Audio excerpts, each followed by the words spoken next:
NXT Takeover Toronto took place last night. They also taped the finals of the breakout tournament before Takeover. It will not be airing until NXT television drops on the network this Wednesday. And so I'm not going to give the result away. I will not spoil the outcome. I want to wait and watch the match myself between Jordan Miles and Cameron Grimes. And then I'll talk about it on the podcast next week. But if you want to find out the result, you can certainly search around online. It's easy enough to figure out. William Regal made the announcement on the TakeOver pre-show of the third stipulation. Should there be a third fall in the Johnny Gargano-Adam Cole main event last night, if necessary, it would be a steel cage match with weapons surrounding the cage, including chairs, kendo sticks, sledgehammers, a ladder, and barbed wire on top to prevent the two of them from trying to escape. I posted a Twitter poll when the show was over asking what you guys thought was the best match of the night. I'm only allowed 4 options, so you know, on these polls. We had over 2,400 votes so far. Last I checked anyway, it was 2,400. Johnny Gargano and Adam Cole was far and away the winner, with 63% of you saying that it was the match of the night, with Io Shirai and Candice LeRae taking a distant second with 20%. The triple threat match for the North American title getting 13%, and the opening match for the tag team titles with the Street Profits and the Undisputed Era earning only 4%. I had no room to include the women's title match between Shayna Baszler and Miam, which I probably would not have anyway, because I thought it was the weakest match on the entire show, as I suspected it would be going in. Gargano and Cole was great, but it was not my favorite match of the night. My favorite match of the night, and the one that I would have voted for as the match of the night, was Io Shirai and Candice LeRae. Cole and Gargano had what should be a fitting end to their feud, but I just really like that women's match a lot. We had the Street Profits against Bobby Fish and Kyle O'Reilly for the NXT Tag Team titles. This was really good, and the best Street Profits match that I have ever seen. Kind of a surprising finish, if only because they've been on Raw, they've been on SmackDown, they've made cameos. Apparently, though, WWE, for the foreseeable future anyway, does not have any plans of having them wrestle. They just want them on the show, I guess, to introduce them to the audience and to do funny little skits. So they're going to continue to be with NXT for a while longer, which is good. Montez Ford started channeling The Rock in the middle of this match for some reason. He hit a spine buster to Bobby Fish. He set up for the People's Elbow. He came off the ropes, and then Kyle O'Reilly grabbed his feet, and people were not happy that he had interrupted the People's Elbow. Kind of makes me sad that we'll never get to see Kyle O'Reilly in a segment get to sell for The Rock and have this big look of shock with his big bug eyes on his face. But I don't think we'll ever get to see The Rock and the Undisputed Era in the same ring together during a segment, but I guess you never know. But he grabbed his foot from the outside and stopped the move. Ford did hit a rock bottom a few seconds later, so he got that in. Now we just need him to come out on TV this week and start talking about monkey piss and popcorn farts, and the transformation will be complete. Chop block cuts off Montez Ford's super exploder by Bobby Fish, sends Ford flying off the top rope, and O'Reilly locks him in the Achilles lock, is what he's calling it. And I thought this might be a tap out here, because I could not see Angelo Dawkins anywhere, and he kind of dragged him to the center of the ring, and I thought we might get a submission here. Dawkins, though, finally showed up. He broke it up. He did this awesome move, Dawkins did, where Bobby Fish was running towards him, and using all of his momentum, he shoved Fish backwards, and he went flying through the air. It's almost like he lawn darted him through the air, or not even lawn dart, but it's kind of like, you know, we've seen Monty Brown back in the old NWA TNA days. Remember him? I guess he was also in ECW as Marcus Corvan for a while, but Monty Brown used to do this, and we see this now in NXT with Keith Lee. The pounce, where the guy's coming off the ropes and just almost like a shoulder tackle, and he knocks him through the air. That's kind of what this was. It wasn't a shoulder tackle, but he sent him flying through the air. It was just visually this great move. The highlight maybe of the match, when I saw him just launch him into the air like that. And he landed in the corner. He actually hit his own partner. I thought Dawkins looked great here. Ford did this huge dive out to the floor. He wiped out both members of the Undisputed Era. Inside, Angelo Dawkins hit a spear to Kyle O'Reilly, a spear to Bobby Fish. Montez Ford off the top rope with a beautiful frog splash. The best in the business. And Kyle O'Reilly and the Street Profits were on Kyle O'Reilly. I was going to say Kyle O'Reilly and the Street Profits retained. This is not a six-man match. But the Street Profits retained their tag team titles. I thought this was a great opener. They celebrated in the audience. They came across as 10 times the stars that they do when I see them on Raw and on SmackDown. On Raw and SmackDown, to me, they just come off as completely lame. Completely one-dimensional and lame is how they come across to me on the main shows. On Raw, they have them shilling stuff in the most uncool possible way. On NXT, go back and watch that contract signing from television last week. The fire in Montez Ford's voice. Watch this match here. These are the Street Profits that I want to see, not the goofs that we've been seeing on Monday nights where suddenly they become the backstage narrators for everything happening on the show. John Cena's not on the show anymore. He can't narrate to us anymore. Where he used to come out and tell us about everything that was going on the show like he's fucking James Earl Jones. I guess now that's the job of the Street Profits on Monday nights. If that's what they have in mind for these guys, I'd rather they just stay in NXT. Io Shirai and Candice LeRae, heel Io. This new attitude that she has, the mean streak, the entrance, the new theme music. This woman right now is the total package. Candice, we have not really had a chance to see what Candice can do yet in NXT. And this match here was as close as we have come since she landed in NXT to seeing what she is really capable of. It was not, bloody Candice teaming with Joey Ryan, but it was the most competitive match that she has had since coming to the company. Not 2 minutes into the match, Io suplexed her onto the announce desk. She worked over Candice's back. She hit an air raid crash for a near fall. She threw everything that she had at Candice. Candice just kept kicking out. She's like channeling Johnny Gargano, and she's kicking out of everything. Candice was setting up for the Quebrada. I joke about it. I love Johnny Gargano. I'm just kidding around. Although, I will get to the main event later. This main event, this match, this time around between Johnny and Adam Cole, I have not really had an issue with it before. But this was the night where they jumped the shark to me with all these near falls. But we'll get to that later. But she was working over Candice's back. Candice set up for the Quebrada off the ropes. But as she bounced off that middle rope, Io caught her in midair and delivered a bridging German suplex for a near fall. Candice hit a reverse Rana, poison Rana, call it what you want. She hit her with a swinging neck breaker off the middle rope.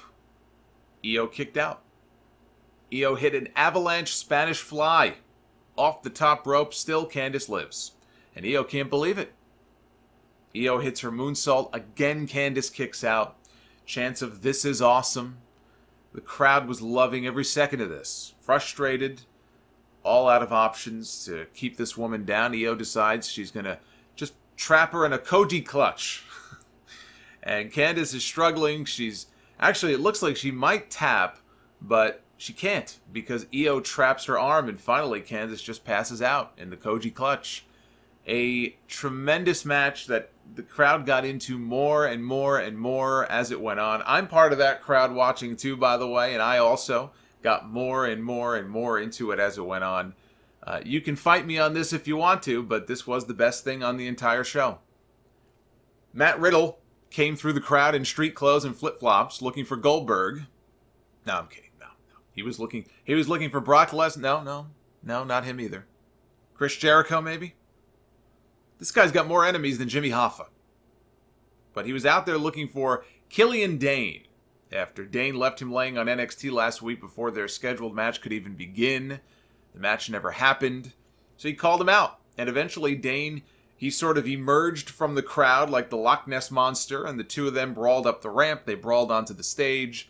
Officials came out to separate them, and both guys laid waste to pretty much all of them. One of them, an indie worker, I'm sure, was standing kind of at the edge of the stage, where you would normally find like the Raw announce team on Mondays.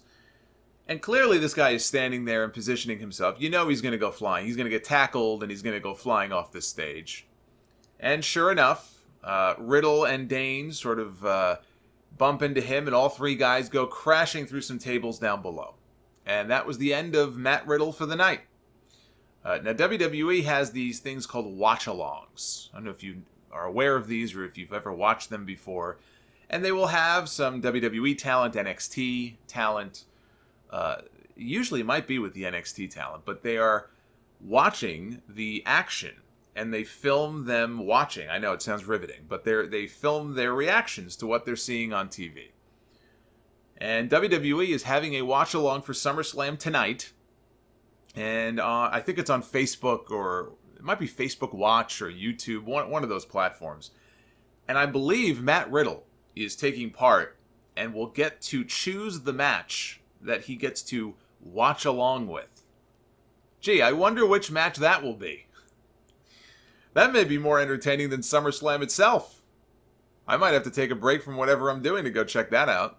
Or whatever I'm doing. I'm going to be watching SummerSlam. I might have to take a break from whatever's going on and watch that instead.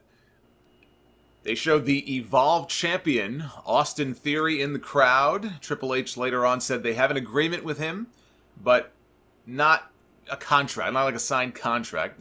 I took that to mean they have an agreement that when his run is over in Evolve, he will migrate over to NXT.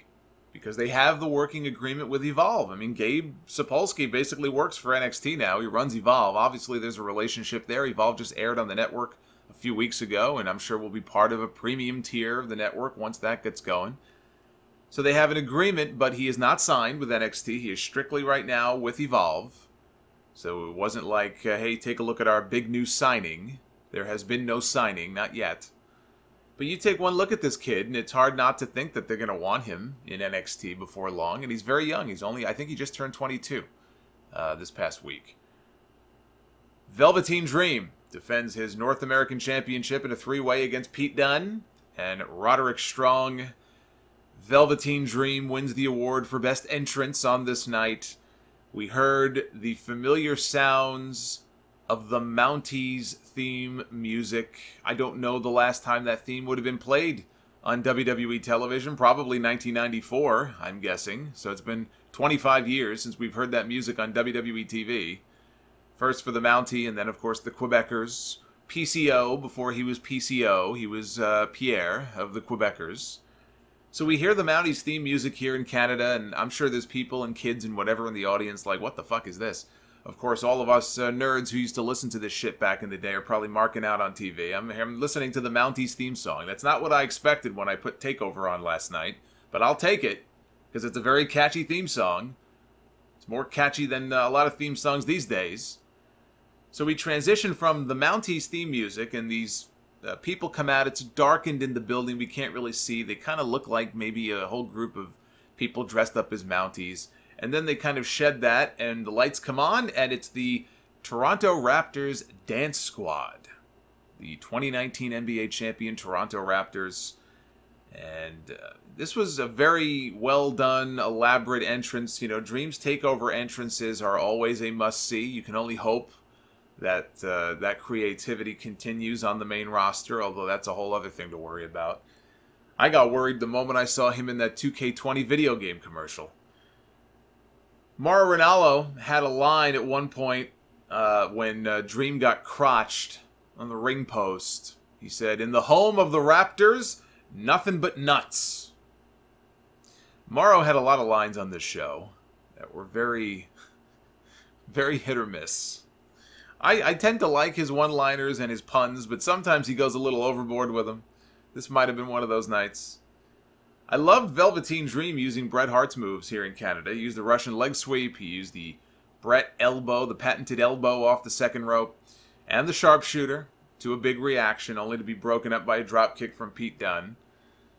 I'm sure Natty was watching this going, he's stealing my move. I don't know why I think Natty sounds like a chain smoker, but there you go.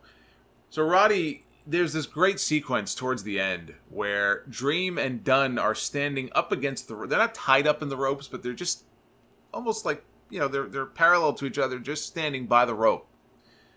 And Roddy is running back and forth with forearms. And each time he runs by, he connects with a forearm on each guy. And he did this about 3 or 4 times, and the place started going nuts for it. I thought that was very creative. Then, both guys are down.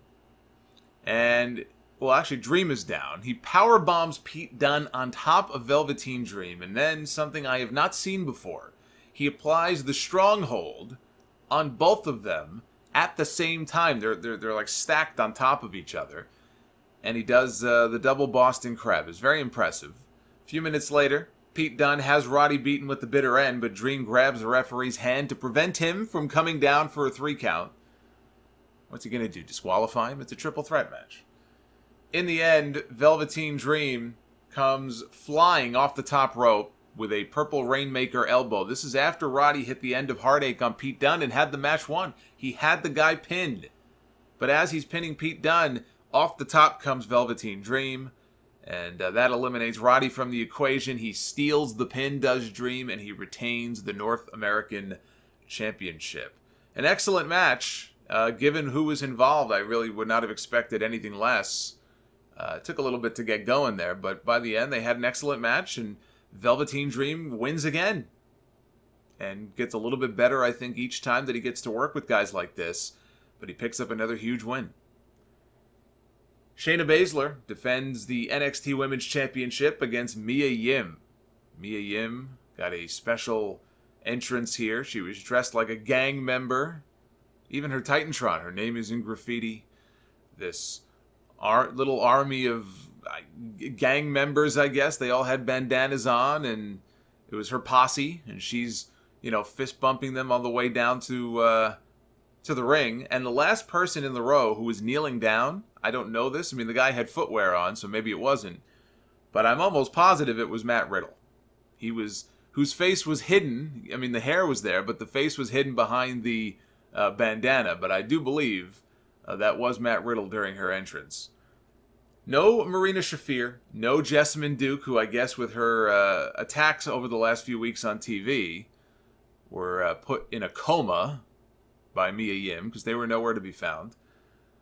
But then again, I think it was Marina Shafir, I think had a car door slammed on her head. So, yeah, Mia has taken to some street justice against the horsewomen here going into this match. The story of the match was both ladies targeting the arm on the other.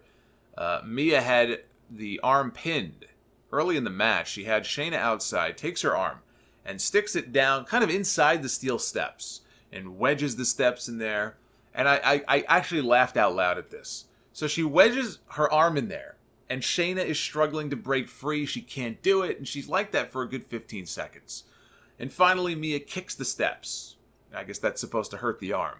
As soon as she kicks the steps, though, the steps didn't really move. Shayna immediately pulled her arm out. It's like, all right, I get suspending disbelief, but here this woman is acting as though her arm is trapped, and all of a sudden her arm is free. So I guess she was able to wiggle her way out, I guess.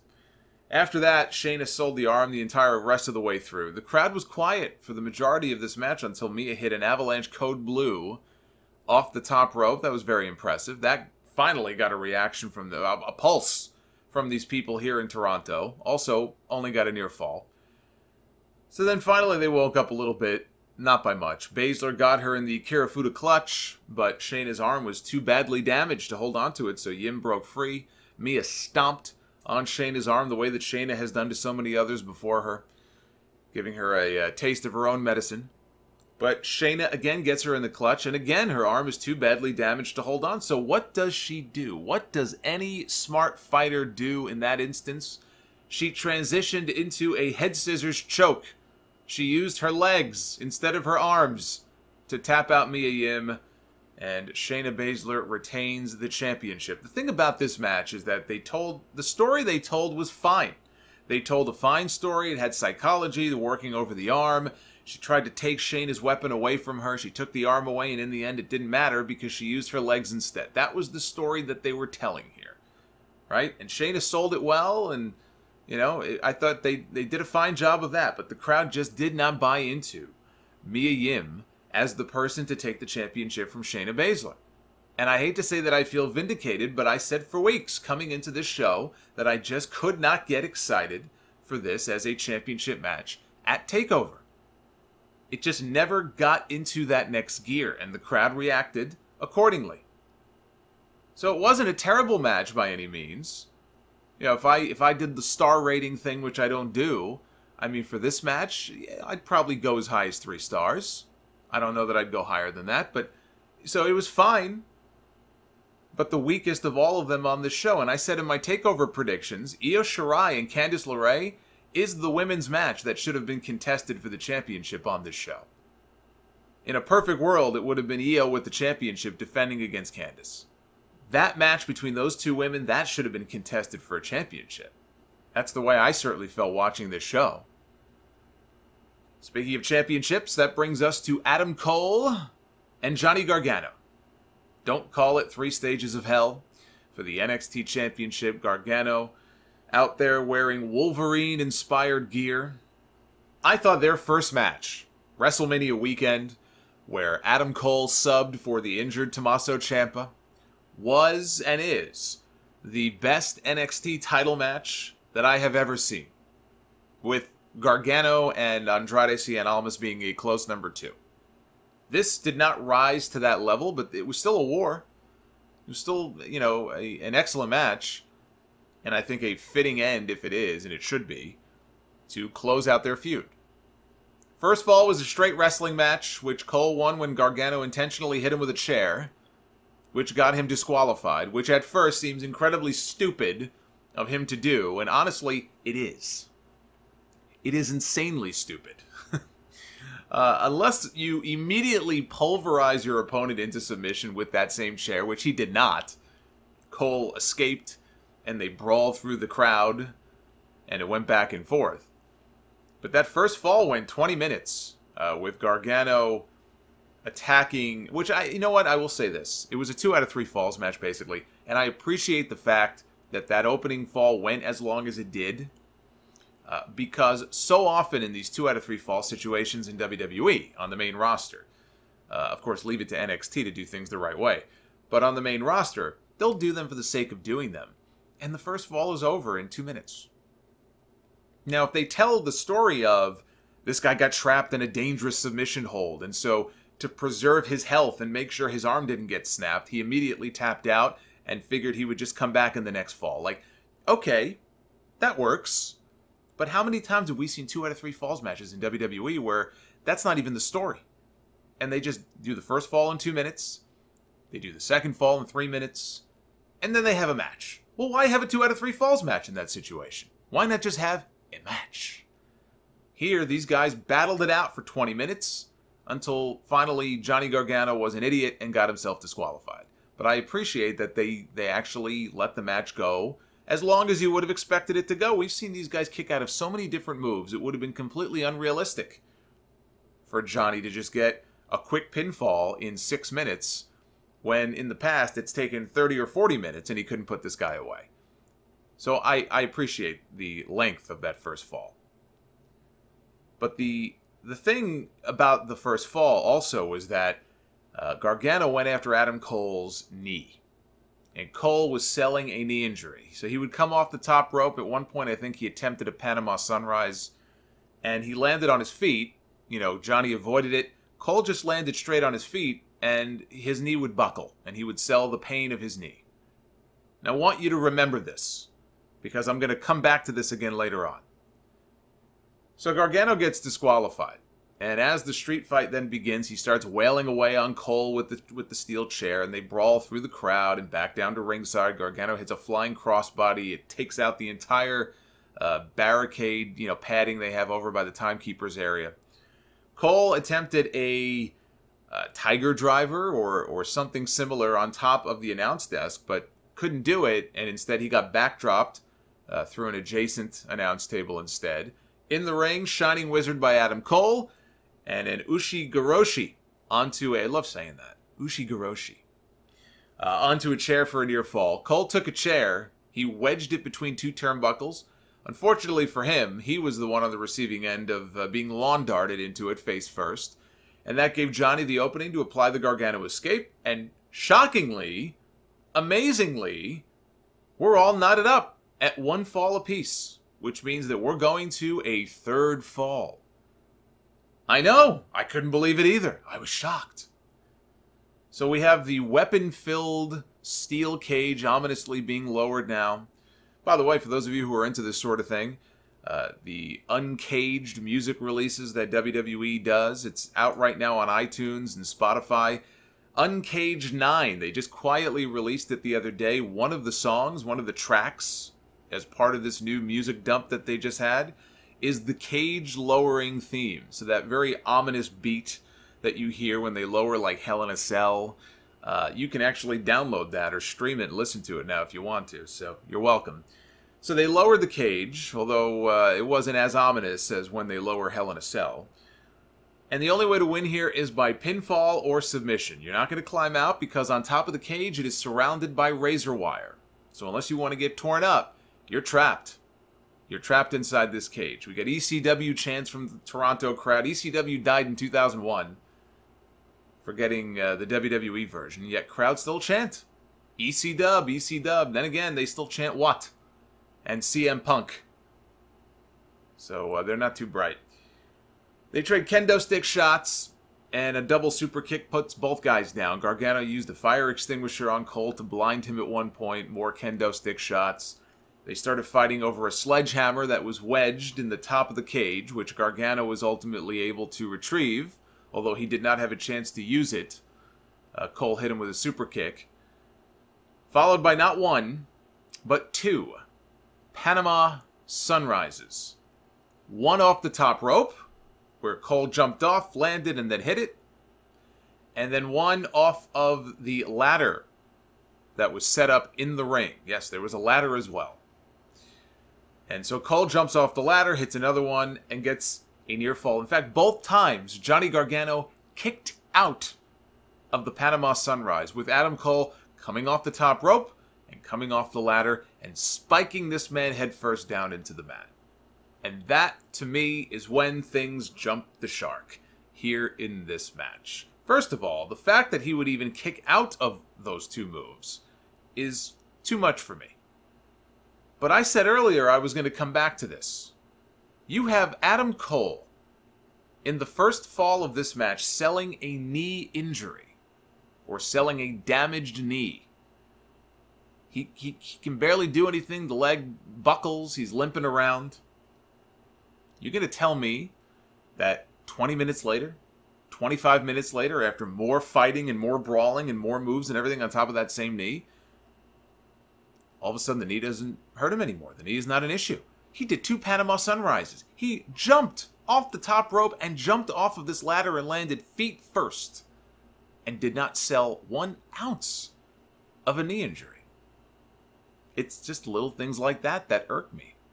Not the first time that in a big match a guy who, was selling an arm or a leg early on just suddenly forgets. And we've seen Shawn Michaels do that before, but it just really annoyed the shit out of me here. Between that and the 2 Panama Sunrises that he just kicked out of Gargano, that to me is when this match jumped the shark. We've got Gargano using a kendo stick to deliver a crossface to Adam Cole. Cole bites Johnny to break the hold. Which I guess that's one way to do it. You just bite the guy. I'm not sure biting a Wolverine is the smartest thing to do. Doesn't he morph into one now? Is that how it works? I mean, I used to be a Marvel fan when I was a kid. Buy the comics. I'd walk to my comic book store, which was like 3 blocks from my house. And I'm the idiot. I'd pay $10 to buy a hologram. They've had hologram cards in the showcase, in the display case. Just one card. One individual card. Oh, it's a hologram. $10. Yeah, they'd have the table of people in the back playing Dungeons and Dragons. I remember those days. I used to buy Wizard magazine to find out how much my comics were worth. They weren't worth shit. Although I've got an original Spider-Man laying around somewhere. But anyway, I don't know if that's the case. If you bite Wolverine, if you turn into one, or if you get rabies, or how that works. So Gargano hit an avalanche Canadian Destroy. It got worse. It got better. Again, I don't want to make it sound like I hated the match, but in terms of what I was just talking about, it got even worse, because Gargano hits an avalanche Canadian Destroyer. appropriate here in Canada. Off the top rope. Off the top rope. That should have been the end of Adam Cole's life. Not just the match. Should have been the end of his career. And he kicked out. And that was where they lost me. It almost didn't even matter what they did after this. That's where they lost me. Everybody's got their limits. I could tolerate the constant kickouts to a point. I have in their past matches. Didn't bother me then. For whatever reason, it bothered me here. I hated that. So Gargano uses wire cutters or bolt cutters to clip off a portion of the razor wire from the top of the cage. And he tried to use it, but at no point was he actually able to.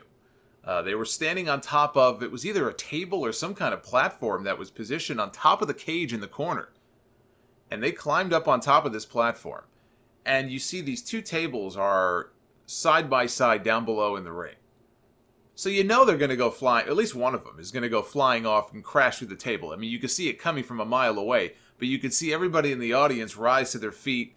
They're, literally started to chant of "Please don't die." I was thinking the same thing. I hope nobody dies on whatever they're about to do. I honestly thought after what we had seen up to this point here in this match, coming off the ladder, coming off the top rope, I thought for a moment that we were going to see either a Canadian Destroyer or a Panama Sunrise off the top of the cage through the tables down below. And now, I look back and I think about that and I say, what, are you out of your mind?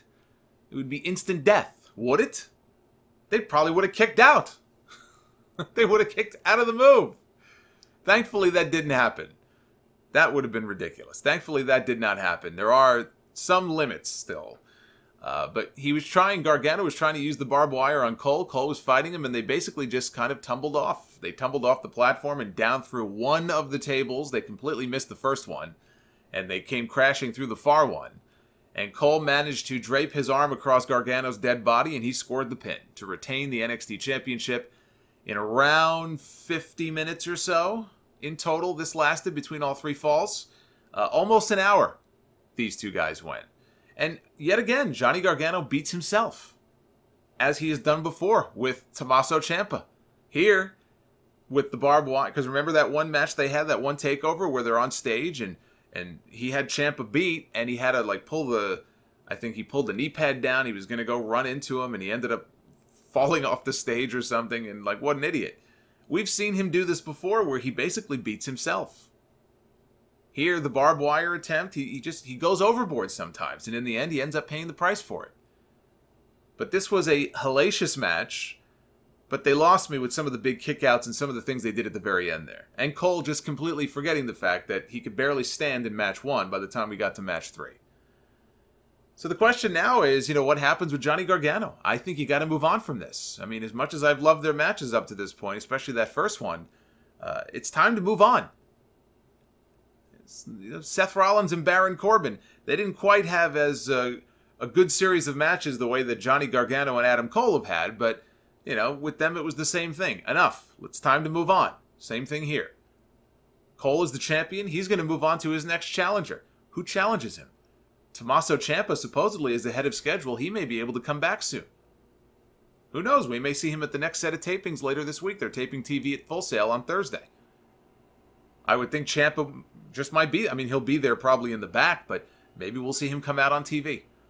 Could Tommaso Ciampa, if he's healed, be next in line to try to get back the championship that he never lost?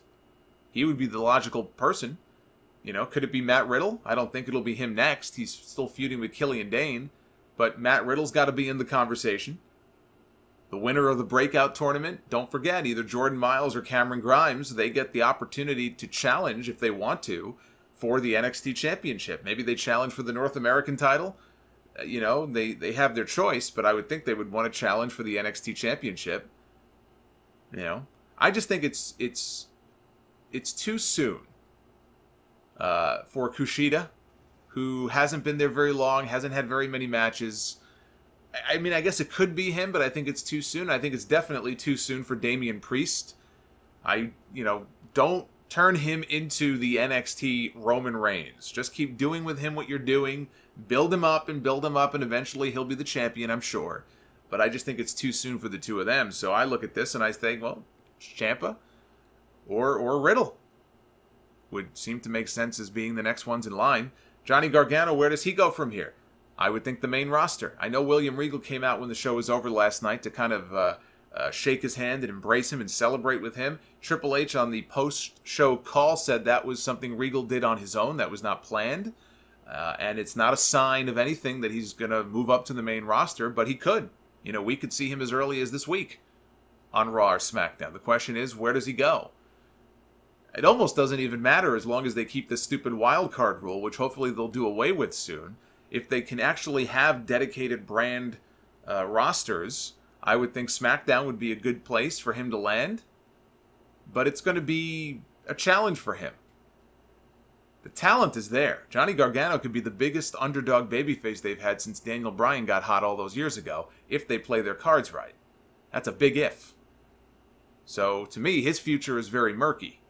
And it shouldn't be, because he's one of the best they have. But I think it's time for him to move on. I don't know what else is left for him to do. Is he going to feud again with Ciampa when Ciampa comes back? So I think Gargano does end up on the main roster possibly as early as this week.